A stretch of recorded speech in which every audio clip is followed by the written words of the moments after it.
I knew something was off when my electric bill came in and it was nearly double the usual amount. I live alone, I'm careful with lights, and I don't even use the air conditioner that much. Nothing had changed in my routine. But this bill? It made no sense. At first, I thought maybe the electric company made a mistake. I even checked the meter myself, but it was spinning faster than usual. Still, I couldn't figure it out. A few days later, I was walking past the side of my house when I saw it. A long orange extension cord plugged into my outdoor outlet, running across the yard, over the fence, and straight into my neighbor's property. I just stood there staring at it for a few seconds. You know when you're so confused your brain takes a moment to catch up? That was me. Now let me tell you a little about this neighbor. Everyone in the neighborhood calls her Karen. And no, that's not just some random nickname. She lives up to every bit of that reputation. Loud, nosy, always complaining about something. She once reported another neighbor because his grass was half an inch too long. Yeah, that kind of person. So I followed the cord with my eyes and sure enough, it disappeared into her garage. I could hear the faint hum of something charging. I didn't even need to guess. Karen's got this fancy electric ATV she rides around the neighborhood like she owns the place. It's loud even though it's electric and she revs it constantly like she's showing off. I had a pretty good feeling I knew exactly what was going on. At first I thought maybe I was overreacting. I mean, it's not like I saw her plugging it in with my own eyes. But then again, who else would have done it? The cord was clearly hers. I unplugged it without saying a word and just waited. Maybe she'd come by to explain, apologize even. She didn't. The next morning the cord was plugged back in. Same spot. Same setup. No note, no knock on my door, nothing. Just casually stealing my electricity again like it was totally normal. That's when I started to get a little angry. I walked over to her place, knocked on her door and waited. She opened it with that fake smile she always uses when she's pretending to be polite, but you can tell she's already annoyed. Before I could even speak, she said, "Oh, hi. Everything okay?" I pointed toward the cord. "Hey, just wondering why your extension cord is plugged into my outlet." Her face didn't even twitch. She just blinked at me and said, "Oh, that? I thought it wouldn't be a big deal. It's just for a few hours. I figured you wouldn't mind." I stared at her, waiting for the punchline. When it didn't come, I said, "Well, I do mind. It's my electricity." She gave me this condescending little chuckle and said, "Come on, it's barely anything. That ATV barely uses any power." Now I was really getting irritated. I told her, "It's not about how much it uses. You didn't ask. You just took." Her smile faded. All right, I'll unplug it. No need to make it a big thing." I nodded and left, thinking that would be the end of it. It wasn't. That night I walked outside just to check, and guess what? The cord was back. Like nothing had happened. Bold as ever. That was the moment I knew this wasn't a mistake. She wasn't borrowing. She was stealing. And she didn't care. I didn't want to escalate things right away, so I unplugged it again and decided to take a picture this time. Just in case. Evidence, you know? I even marked the date and time. I figured if she kept doing it, I'd have a clear record. The next morning I went out, and not only was the cord plugged in again, but she had added duct tape over the outlet to keep it secure.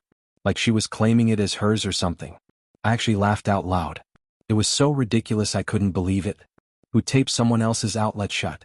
I ripped the tape off, unplugged the cord, and knocked on her door again. This time she didn't answer. I could hear someone inside, probably her, pretending not to be home. I knocked again, louder. Still nothing. All right, fine. You want to ignore me? Two can play that game. I went back home and ordered a simple outlet cover with a lock. Easy solution, right? I figured if I lock it up, she can't use it. Problem solved. Wrong again. The cover arrived 2 days later. I installed it that evening. It looked solid. Screw-on design with a small padlock. Nothing fancy, just enough to stop her from plugging in again. I actually felt pretty proud of myself. Like I'd finally outsmarted her. The next morning, the cover was cracked. Not completely broken, but someone had definitely tried to pry it open.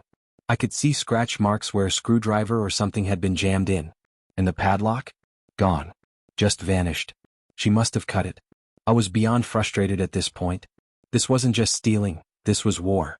I didn't even bother confronting her again. What was the point? She knew what she was doing.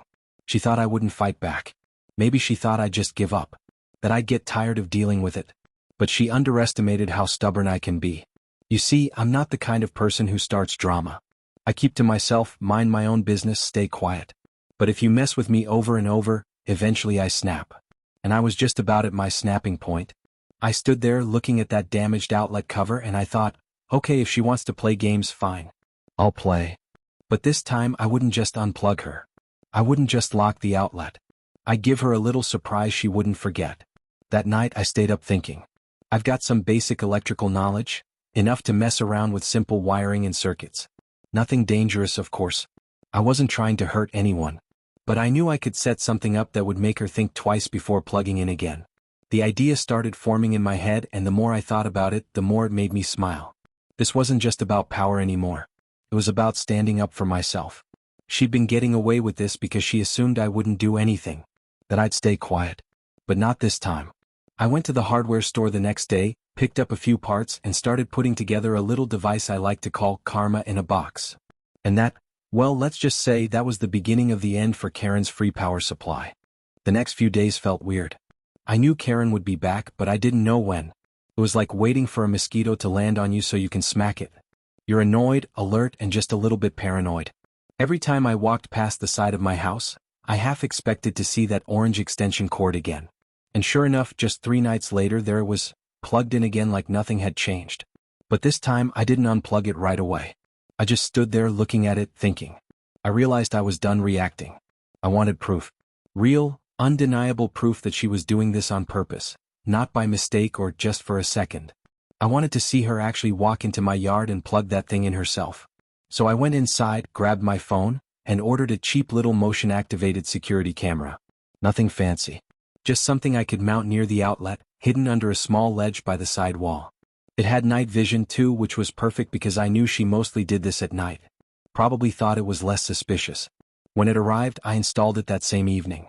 Took me less than 10 minutes. I angled it just right so the entire side of the house, especially the outlet, was in full view. It felt a little sneaky, but honestly, at that point I didn't care. I wasn't spying on someone for fun, I was protecting what was mine. That night I didn't sleep much. I kept checking the camera feed from my phone like I was babysitting my own electricity. Around 1:30 a.m. I finally saw her. Hoodie on, moving quietly, walking right into my yard with the extension cord in her hand. She didn't even hesitate. Just walked up to my outlet, plugged it in, gave it a little tug to make sure it was secure, and then walked back like it was the most normal thing in the world. I just stared at the screen, mouth open. I mean, I knew she was doing it, but seeing her actually walk into my space like that, it hit different. It was like someone slapping you in the face while smiling. Bull. Rude. Completely shameless. The next morning I saved the footage to my phone. I had what I needed. Now I could confront her properly with evidence. I walked over to her place, knocked on the door and waited. It took a while, but finally she opened it. She looked tired, like I'd just woken her up, but I didn't care. I held up my phone. Hey Karen, wanna explain this? She looked at the screen. Her face didn't change much at first. She just squinted like she wasn't sure what she was seeing. Then her eyes got wide. That's not me, she said quickly. I blinked. Karen, come on. It's literally you. Same clothes, same build, same everything. I don't know what you're talking about, she said, arms crossed now, voice getting defensive. Maybe someone else walked through your yard. That's not my cord. I couldn't believe it. She was really going to pretend this wasn't her. I almost laughed. Okay, I said calmly. So you're saying someone else walked into my yard in the middle of the night with your exact orange extension cord and plugged it into my outlet to charge something in your garage? She hesitated, then tried a different angle. Why are you spying on me, huh? That's creepy. Maybe I should report you. That's when I realized this conversation wasn't going anywhere. She wasn't going to admit it. She was just going to spin it, twist it, make herself the victim somehow. Classic Karen move. I'm not spying, I said. I'm protecting my property. And just so you know, I've got more than one clip. So maybe stop plugging into my house or I'll start sending these to the HOA.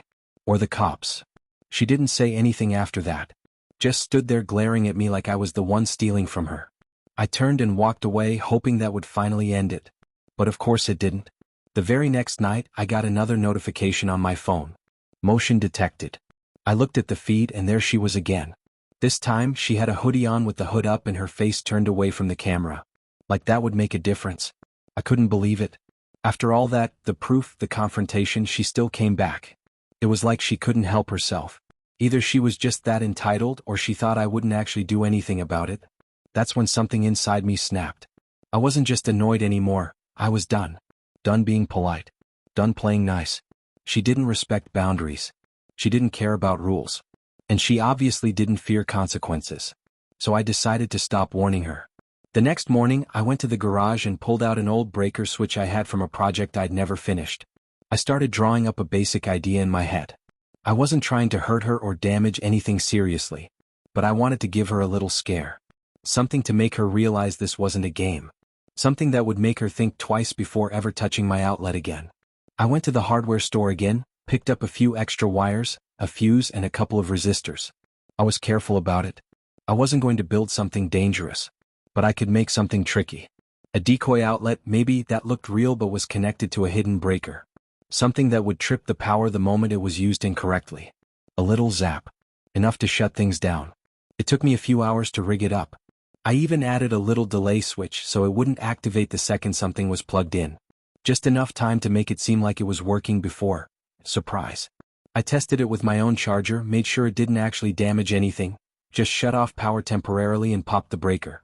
Nothing that could hurt anyone, but enough to make someone think the outlet, or their charger, was fried. I installed it the same evening. Now I waited. The next couple of days were quiet.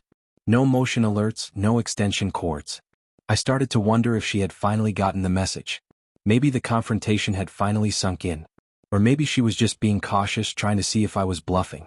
But then on the third night the alert came. 1:47 a.m. I opened the camera feed. There she was. Same hoodie, same sneaky walk, same orange cord in her hand. She plugged it in. And then, maybe 5 seconds later, a bright little spark followed by a loud pop. She jumped back like she'd been stung by a bee, clutching the charger plug in one hand, staring at it like it had betrayed her. The ATV in her garage made a clicking sound and then went totally silent. She started yelling. Loud. Swearing. I could hear it from my bedroom even with the window closed. She kicked the wall of her garage, then looked around like someone else was to blame. I stayed quiet. No need to gloat. I just watched. Eventually, she stormed back into her house, dragging the cord with her. I checked the breaker. It had tripped just like I designed. I reset it easily.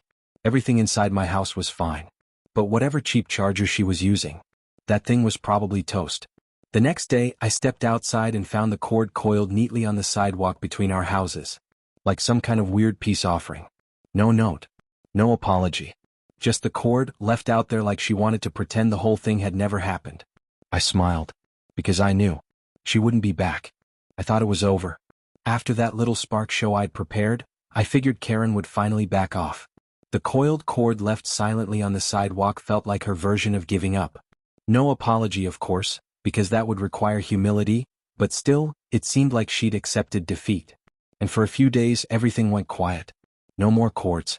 No more sneaky visits. No more stolen electricity. It was peaceful. My yard felt like mine again. I didn't feel the need to keep checking the camera feed every 10 minutes. The outlet remained untouched. And I finally got to stop worrying about waking up to another surprise power bill. But if there's one thing I've learned about people like Karen, it's this. They never go away quietly. No, they don't like to lose. And when they do lose, they'll twist it around until they can make themselves the victim. And that's exactly what she tried next. It started with the note. I found it taped to my front door one morning, written in big, angry letters with a red Sharpie. It said, "If you damage someone else's property on purpose, that's a crime. You'll be hearing from someone about this. Just so you know." That's it. No signature.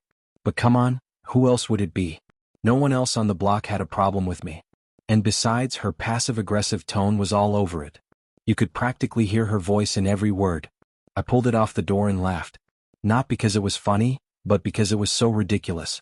She was still trying to flip it. Still pretending she was the one being wronged. I didn't even respond. I tossed the note in the trash and moved on with my day. But the next sign wasn't as easy to ignore. Later that week, I came home to find two guys standing at the edge of my driveway. They were looking up at my roof and scribbling something down on clipboards. At first, I thought they were city inspectors or something. Maybe checking power lines or gutters. I parked and walked over to them. "Hey," I said. "Can I help you with something?" One of them turned and gave me a half smile. "You the homeowner?" "Yeah. We got a report about some unsafe electrical work being done outside. Just checking to make sure everything's up to code." I blinked. "Unsafe work? What are you talking about?" The other guy chimed in. "Someone said you had a modified outlet that caused property damage next door. You running power tools or high voltage gear out here? That's when it clicked. Karen. She actually called in some kind of complaint, probably exaggerating the whole situation, claiming I was building a death trap or something in my yard. I walked them around to the side and showed them the outlet, now completely sealed up with a tamper-proof cover and no cords in sight. I explained the whole story, keeping it calm, just the facts. How someone was stealing power. How I had video proof. How I built a basic tripping circuit to protect my property. To my surprise, they actually listened. They didn't roll their eyes or accuse me of anything. They checked the outlet, nodded, and one of them said, "Honestly, this is cleaner work than most of what we see." They wrote something down and handed me a copy of the report. "You're good," one of them said. "But if she tries anything again, might be worth filing a formal complaint yourself." That got me thinking. I hadn't considered that. I was so caught up in reacting to her nonsense that I hadn't actually taken steps to protect myself legally. So that afternoon I called my HOA rep and gave them a rundown. I kept it polite but detailed. Sent them a few of the videos and explained the whole timeline, from the power theft to the attempted tampering to the false report. The rep was surprisingly helpful. Apparently, I wasn't the first person to complain about Karen. They had a small stack of issues tied to her name already. Noise complaints, property disputes, even some past incident involving her dog digging up another neighbor's garden. The rep thanked me and said they'd take it from here. Again, I thought that was the end of it. But Karen wasn't done. One night, about a week later, I heard a loud noise outside. A thump. Like something had hit the side of the house. Then another one. And then, a third. I jumped up, heart pounding, and ran to the window. I couldn't see anyone right away, but when I stepped outside, I saw it. 3 old batteries lying on the ground near my outlet. Not small ones either. Big, heavy car batteries. One of them had tipped over and was leaking onto the dirt. My stomach twisted. This wasn't just petty anymore. This was dangerous. I looked around, but whoever did it was already gone. I ran inside and checked the camera footage. And there she was, Karen, tossing them over the fence like she was taking out the trash. No hesitation. No concern. Just anger. I couldn't believe what I was seeing. I saved the footage again. This time I wasn't going to the HOA. I went straight to the police. I filed a report, showed them everything, the videos, the notes, even the fake inspector visit. The officer I spoke to was calm and professional. Said this kind of thing happens more often than people think. A bad neighbor, a few power trips, things escalate. He said they'd have a word with her. And just like that, things shifted. Karen must have realized she went too far. Because after the police visit, everything stopped. No more notes. No more visits. No more garbage thrown into my yard. It was like she vanished. The neighborhood got quiet again. For the first time in months, I could sit outside in my backyard and not feel like I had to look over my shoulder. My camera stopped sending alerts. My electric bill went back to normal. It was peaceful. Almost too peaceful. Because here's the thing. With people like Karen, silence doesn't always mean surrender. Sometimes it just means they're planning something new. And I had no idea what was coming next. I should have known better than to relax. That little voice in the back of my head kept whispering that it wasn't over. Karen might have gone quiet, but people like her don't disappear. They lay low, watch, and wait for a moment to strike back. She wasn't the type to accept defeat. That kind of pride doesn't let go easy. Weeks passed. My cameras didn't catch anything strange. The tamper-proof cover on my outlet stayed untouched. No more flying batteries or passive-aggressive notes. It almost felt like I had dreamed the whole thing. For the first time in months, I could enjoy my own home again. I was finally letting my guard down. And that's when the letter arrived. It wasn't from Karen. Not directly anyway. It came in an official envelope addressed to me. Inside was a notice. She had filed a small claims complaint. She was suing me. When I first read it, I laughed out loud. Like a full, confused, annoyed laugh that came from somewhere deep in my chest. I didn't even know what to make of it. Felt so absurd. But then as I read further, that laughter turned into something else. Frustration. Then disbelief. Then cold, crawling anger. The claim was full of lies. She said I had deliberately damaged her property and caused emotional distress by installing a dangerous device on a shared boundary. She even listed the ATV charger as destroyed by malicious tampering. And the best part? She valued it at over $1,200. For a cheap off-brand charger I'm pretty sure she bought used online. I remember just sitting at my kitchen table, staring at the paper, shaking my head. She wasn't just trying to annoy me anymore. She was trying to punish me. She wanted to flip the script so badly that she was willing to go to court over it. The kind of bold, entitled move that only someone like Karen could dream up. But I wasn't scared. I had everything. Videos. Emails. Even the police report from when she tossed the leaking batteries into my yard. I was ready. I printed everything, labeled it neatly, and walked into that courtroom calm and focused. Karen showed up looking smug, wearing a blazer like she was some kind of lawyer. She didn't even glance at me. Just sat across the room, flipping through her own papers like she'd already won. But the moment she started talking, it all fell apart. Her story was full of holes. She contradicted herself twice within the first 5 minutes. She said she never entered my property, but I had video of her doing just that. She said she never used my outlet, but I had video, timestamps, and even the coiled-up cord she left behind. The judge looked more and more skeptical the longer she talked. And then it was my turn. I kept it simple. I showed the videos, explained the outlet situation, gave the judge a copy of the police report and the HOA's response. And when I got to the part about the batteries, I saw Karen shift in her chair. Her smug look started to crack. The judge didn't even take long to make a decision. Her claim was denied. Flat out. But that wasn't all. Because of the wasted court time and the obvious false statements, the judge fined her for filing a frivolous claim. Not much, just enough to sting. But the look on Karen's face? That was priceless. She didn't say a word as we walked out of the courtroom. She just stormed out ahead of me, her heels clicking so hard against the floor it echoed. I half expected her to turn around and scream, but she didn't. She just kept going, disappeared into the parking lot, and drove off. And again, for a while, things were okay. A few weeks passed. I stayed alert, but nothing happened. The cameras were quiet. My yard stayed clean. I'd almost started to forget how exhausting it had all been. But then, one evening, I came home to something strange. There was a package on my porch. No label. No return address. Just a brown box about the size of a toaster, sitting right there like someone had dropped it off by hand. I felt my stomach tighten. This wasn't normal. I hadn't ordered anything. None of my neighbors said they left something. My name wasn't even written on it. I brought it inside cautiously, set it on the kitchen table, and slowly opened it. Inside was something I didn't expect. My own extension cord. The orange one. The one she had been using all along. Except now it was cut in half. Snipped clean through with the frayed wires sticking out on both ends. There was no note this time. No explanation. Just the cord sitting there like some kind of message. Like she wanted to say, "You win, but I'm still here." I didn't get angry. Not this time. I just sat down and looked at it for a long while. It felt like the final move in some twisted game.